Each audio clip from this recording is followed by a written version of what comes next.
the first thing, the first priority in terms of becoming more disciplined is to actually take care of your health. I know that many people ignore it. I know many people will be like, I want to do something else. But actually taking care of your health will remove at least 50% of your obstacles. Why? Because if you get a good night's sleep, you're going to have more energy.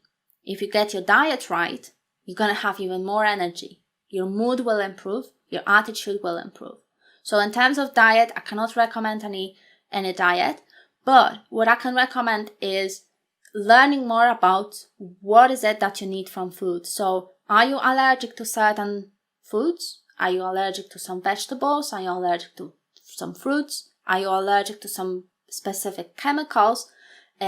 So this process can take some time, but the more you learn about how different foods affect your energy levels and mood and focus and mental energy and mental capabilities, the more you learn about these different foods, the better diet you will be able to tailor to yourself.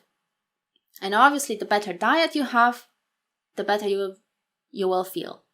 So in terms of improving the discipline, if you do just this, if you just take care of your health, I guarantee at least 50% of your worries will go away, and you will boost your self-discipline for up to at least 50%, I would say, because it's going to remove a lot of underlying problems. And I think that an average individual doesn't eat right, doesn't sleep well.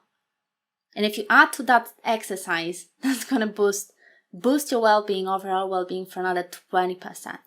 So in terms of that, you need to have discipline, right? So we're kind of closing the circle, because to eat right, to exercise, you need to have a good discipline. So in my opinion, if you have a chance, instead of wasting your energy on different goals on your life, on learning things or improving yourself, invest all that energy into your health for a month, and then start working progressively on goals that are on a different level in terms of your needs. So then work on your projects, then work on your course or on some learning, right? So if you got that opportunity, if you can reduce the strain from other activities in your life and put all that energy into your health, I guarantee at least 50% boost in terms of discipline in the long term. So you need to have this vision for the long term. Because if your health is right, what will happen is that you're going to start spending lots of energy on, all right, get the schedule right, get the calendar right, get your goals right. But if your health isn't right, you're going to keep falling down again and again and again. So you're going to keep losing focus, you're going to get tired, and there's a big chance you're going to worsen your health existing health problems. So it's a never-ending loop. And then you're going to get discouraged. I don't want to do it anymore. I can't get disciplined. I can't get better. So in terms of health, I would start with, again, simple things. Get the sleep right. Just get the sleep right. And in terms of exercise, start with small goals. Instead of having a goal of working out for 5 days a week or for 10 hours a week, start with 1 hour a week, or start with 10 minutes a week. That's nothing. 10 minutes, 5 minutes. You could even, stand up during this live stream and exercise for 5 minutes, right? So get the health first. That would be my priority advice if you want to get more disciplined. Because if your health isn't right, nothing else is going to get right.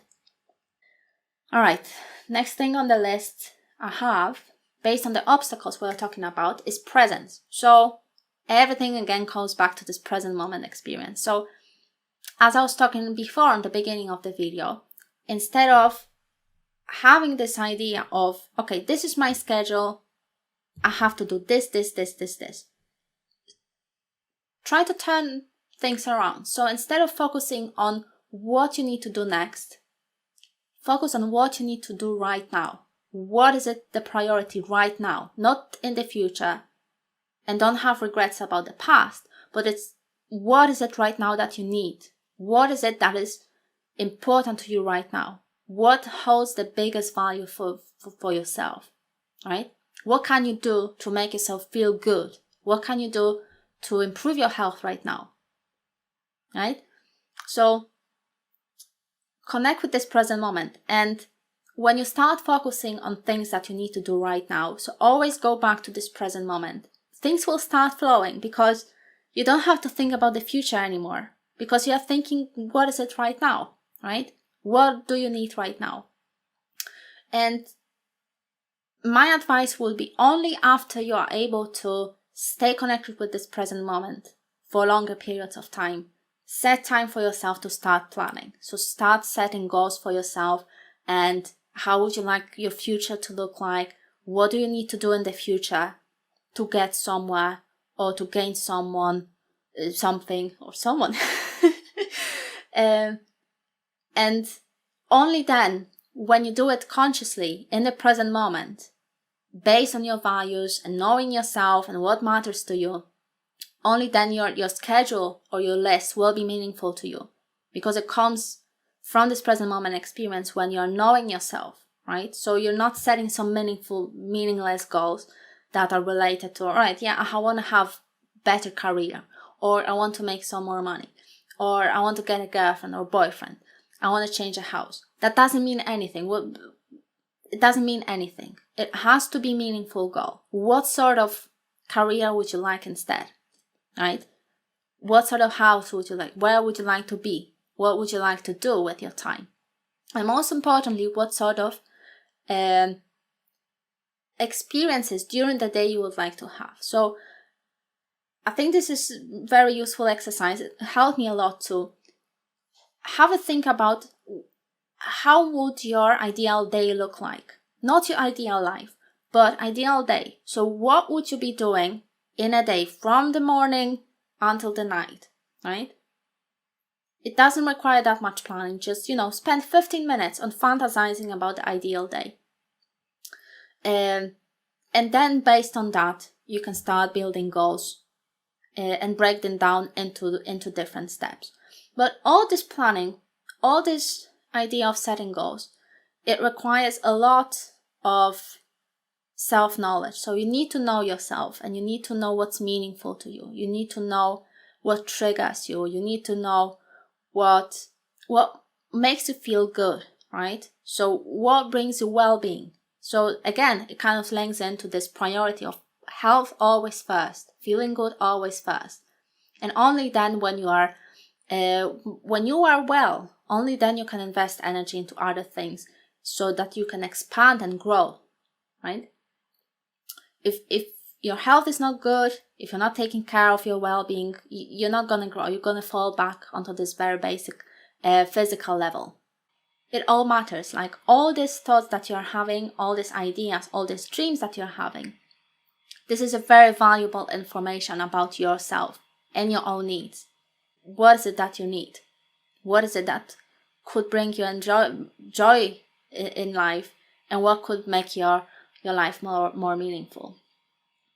So in terms of planning, as I was saying, it's very important to know ourselves and know what brings you meaning, what is valuable to you. And there is a very interesting exercise in positive psychology. It's called Best Future Self intervention. So basically what happens in that intervention, you do it for 3-4 weeks, almost every day ideally for 5 minutes. So to start with this intervention or this exercise, all you need to do is spend 15 minutes on imagining your ideal future. So if there was no restriction, no problems, no issues with money, how would your ideal future look like? I would personally recommend to make it as realistic as you can, because you don't want to get disappointed. So in that 15 minutes, you imagine that ideal future. Then you break it down into 3 domains. So ideal future in terms of relationships, in terms of personal life, so things like health, hobbies, whatever is meaningful to you. And the third domain would be the professional life. So how would your ideal career look like? All right, so 3 domains. And then under each domain, write key sentences, 2-3 sentences. So in the future, I will blah, blah, blah, blah, blah. In the future, I will be an astronaut. In the future, I will have this and that. In the future, I will work as a successful person. And what you do, basically, you spend 5 minutes a day for 3-4 weeks, basically imagining in each of the sentence. So for example, on Monday, you choose the sentence number 1, and you imagine anything you can around this sentence. Tuesday, you choose the second sentence, and again, you spend 5 minutes on imagining anything you can around this sentence. Wednesday, again, different sentence, and you keep alternating every day, spending 5 days on a different sentence. Apparently, studies swear that it changes a lot for people, because then they are able to structure, to know themselves better, and then they're able to develop better goals. And a part of that, it boosts well-being, so we start feeling better about ourselves. So I think it's a really good intervention if we want to learn more about our goals and what is meaningful to us. And as a last advice, as I was saying before, I would say start small. So we might have all these different ambitious ideas about what we want to accomplish, or how we want our life to look like, or that we want to be disciplined and we want to meet this 20 different goals per day. But very often it's too much for us. It's just too much. You need to take rest. You need to make time for rest. You need to take breaks. You need to basically create or stay in the state of balance where you know when doing something it's too much for you, when it's taking too much strain on your health, when it's taking too much energy. So basically, you're balancing basically work and rest, right? So you don't go too much into either of the extreme, because if you rest too much, you're gonna get lazy, as I was saying before, whatever that means. You're gonna start getting distracted, your energy will lower down.